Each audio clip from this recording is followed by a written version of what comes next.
Good morning and welcome to the Morning Report. My name is Willie Lawson. The Morning Report is a production of fightbackmedia.com, fightbackmedia.com, fightbackmedia.com, and fightbackmediatv.com. Trust it, you are well. This fantastic day. We got a couple of stories to tell you, maybe three. Stuff that you may know, you may not already know, and if you don't know, now you do. And if you did know, well, now you're sure. So here we go. Why Republican Jim Jordan's probe into the Fulton County District Attorney Fanny Willis indictment against former President Donald Trump has seen an interesting turn of events. Jordan, who chairs the House Judiciary Committee, has been looking into the indictment over suspicions that it's motivated by more by politics than the pursuit of justice. On Tuesday, Jordan sent another letter to Willis highlighting her refusal to comply with demands in the previous letter the committee sent. Of particular note, however, is a new revelation that Willis's office reached out to the Democrat House Select January 6th committee to get information that could aid in her effort against Trump. In the letter, Jordan notes that Willis's indictment and prosecution against the former president implicate substantial federal interest, and the circumstances surrounding your actions raise serious concerns about whether they are politically motivated. Well, this is just whatever speak, because we all know that all of this is politically motivated. The lawmaker pointed out it is noteworthy that just 4 days before this indictment, you launched a new campaign fundraising website that highlighted your investigation into President Trump. Yeah, because she ran saying that she would get Trump, right? Jordan then referenced the specific communication between Willis's office and Representative Bernie G. Thompson, Democrat from Mississippi, who chaired the January 6th committee.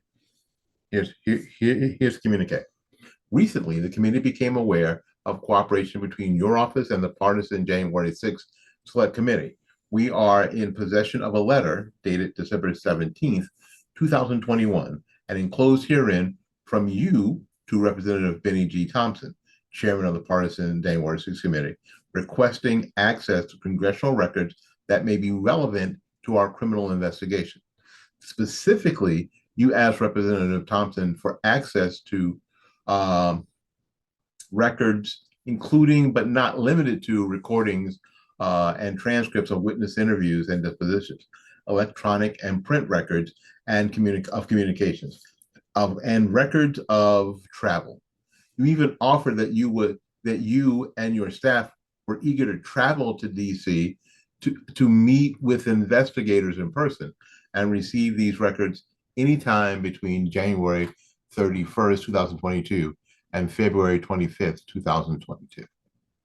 Jordan also points out that the significant delay between launching the investigation and filing the charges, the timing of this prosecution reinforces concerns about your motivation, he wrote. In February of 2021, news outlets reported that you directed your office to open an investigation into President Trump, yet you did not bring charges until 2.5 years later, at a time when the campaign for Republican presidential nominations is in full swing. The lawmaker also calls the district attorney out for refusing to respond to his request sent in the previous letter when his investigation into the indictment began, noting that her September response failed to adequately address the committee's request and made several excuses for refusing to provide the requested documents. All right, she's not going to. She's going to have to be held on contempt charges. And even then, that doesn't seem to mean anything. What Jim Jordan is bringing to the fore is that, yes, all of this get Trump stuff is politically motivated to somehow damage him from winning the Republican nomination for president. That's what it's all about. And the thing is that the American public needs to see this, that this is the kind of nonsense that happens in banana republics. They get their opposition locked up on some trumped up charges, right? And this is what Jim Jordan is bringing to the fore.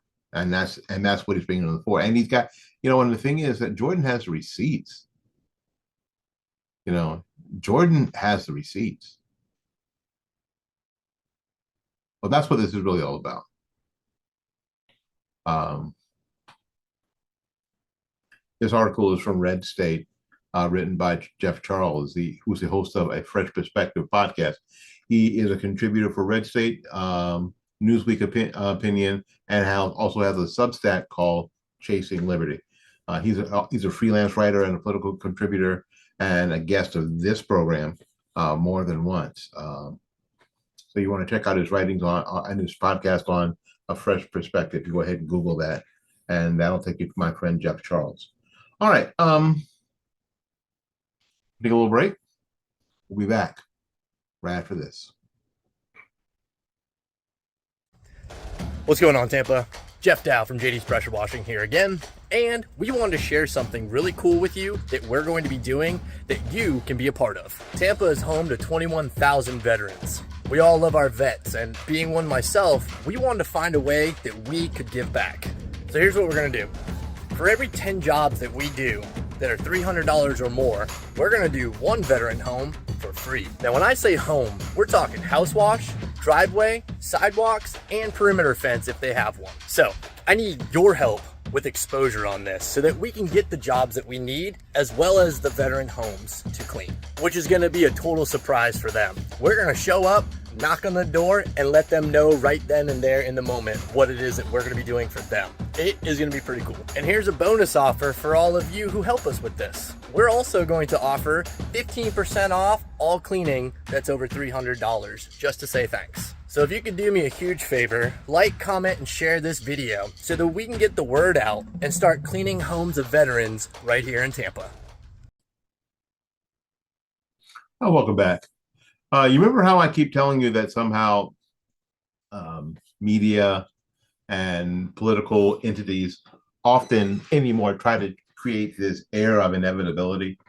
Hillary Clinton tried to create this air of inevitability, along with the media's help, that there is no way in the world that Donald Trump has any chance of winning, that this could be the most embarrassing loss for Republicans in the history of Republicans. Remember? And people were buying into it. Even Republicans were buying into it, sort of throwing their hands up until that evening when they saw what happened.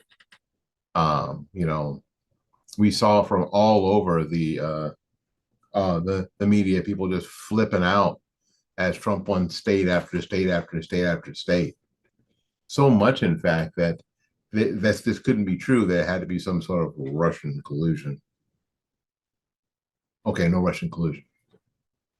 And I've seen the very same thing, and I've warned you about concerning the campaign of Florida Governor Ron DeSantis.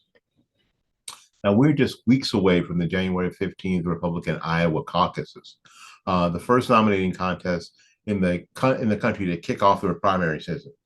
While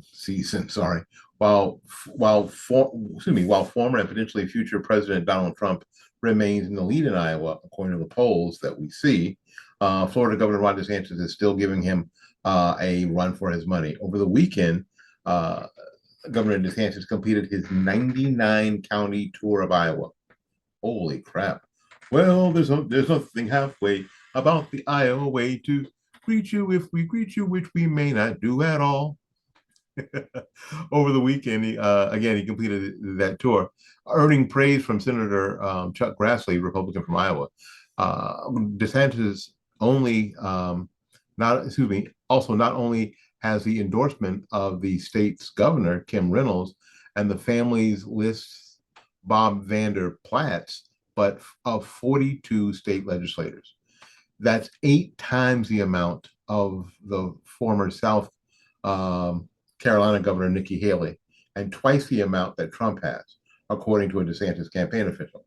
So a lot of the politicians in Iowa are pulling for Trump. Pulling for DeSantis, and will that be enough to make a difference? DeSantis doesn't merely have a considerable amount of endorsements in Iowa, but also in New Hampshire, which his campaign told the New Hampshire Journal is at 100 total. The 65 legislative endorsement that DeSantis has is more than any candidate in the race. Now, can those endorsements be turned into votes? This is always the question. If a dude that you voted for says, I'm backing this person, are you, because you voted for them, are you going to agree with them? Well, that isn't necessarily the case, but it doesn't hurt. In Haley state of South Carolina, DeSantis also has 19 endorsements from state legislators, including State Senator Brian Adams, who previously supported Tim Scott. The senator of South Carolina was in the race until he dropped out about a month ago, right? And Adams' support came last week. The Associated Press had also covered, not long after Scott had dropped out, that DeSantis, within days, had picked up 10 other endorsements from those previously endorsing Scott. So this idea that the Trump juggernaut is just rolling over everybody in the Republican Party is just not true.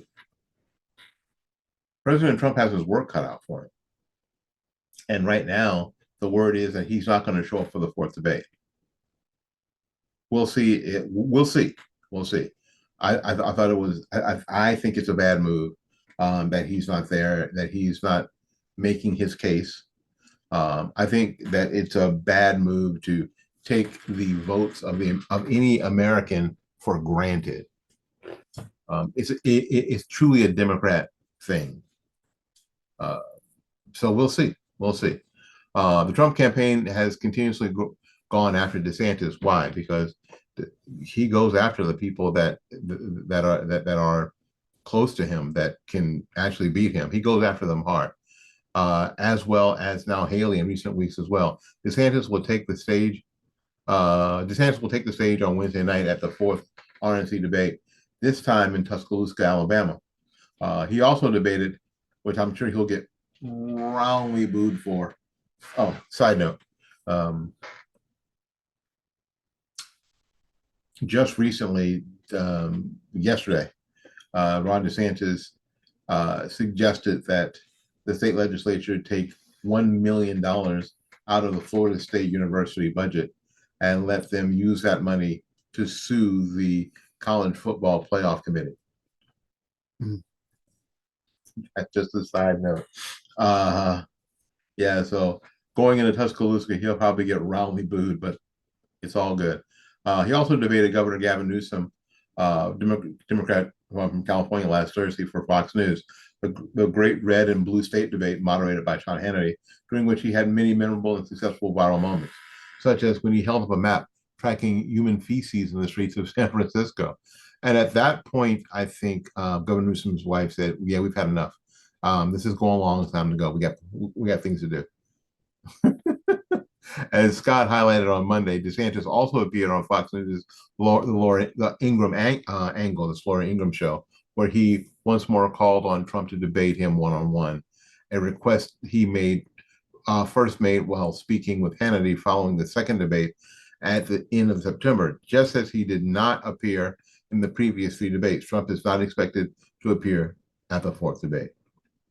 Well, this idea, and I did read through the comments here, I'm not going to read them to you, but this idea that this inevitability of Trump just rolling over everybody is just the idea of creating the air of inevitability, which is extremely dangerous, because what that does is people will tend not to participate because they think that everything's a foregone conclusion.